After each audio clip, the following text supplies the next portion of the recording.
2 minutes pour comprendre. Les grèves contre la réforme des retraites. Depuis plusieurs jours, de nombreux Français crient leur mécontentement. En faisant grève, quand on arrête de travailler pour réclamer quelque chose, et en manifestant dans les rues. Ils protestent contre la réforme des retraites. La quoi ? Une réforme, ce sont des changements importants apportés à quelque chose. Celle-ci, voulue par le président de la République, doit changer la façon dont on calcule l'argent que touchent les retraités. Attends, peut-on reprendre depuis le début, là ? Ok, on reprend. La retraite, c'est la période de notre existence qui suit la vie professionnelle.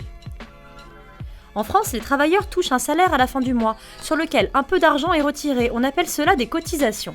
Ces cotisations servent, entre autres, à donner des sous aux gens à la retraite, une pension pour qu'ils puissent vivre, faire leurs courses. Dans notre pays, cette façon de faire existe depuis longtemps. Dès la fin du XVIIe siècle, une retraite est créée pour la marine royale. Il faudra attendre 1945 pour que le gouvernement décide de financer les retraites d'une grande partie des travailleurs. À cette époque, toutes les professions ne sont pas concernées par cette manière de faire qu'on appelle le régime général. Au fil des années qui suivent, des régimes spéciaux apparaissent.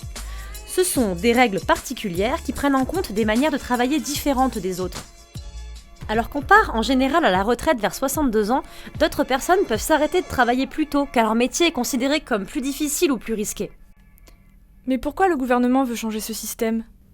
Quand la caisse de retraite a été créée, il y avait beaucoup plus de travailleurs que de retraités.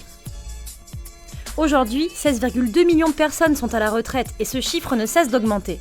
Du coup, l'argent que doit donner l'État pour payer les pensions de retraite manque. Alors, depuis de nombreuses années, les différents gouvernements tentent des changements dans l'organisation des retraites, les fameuses réformes. En 2010, la durée du temps de travail nécessaire a été rallongée. Cette fois, Emmanuel Macron aimerait gommer les différences de règles entre les métiers, pour mettre en place le même système pour tous, un régime universel. Mais cette décision fait beaucoup de mécontents dans de nombreuses professions. Profs, conducteurs de train ou encore infirmiers se sentent perdants à cause de ces règles et craignent d'avoir des pensions plus petites. Le 5 décembre, la première manifestation contre cette réforme a réuni environ 1 million de personnes dans différentes villes. Depuis, la grève continue. Les manifestants espèrent faire reculer le gouvernement. Car la réforme n'a encore été ni 100% détaillée ni votée. Un sujet à suivre sur kidsmatin.com.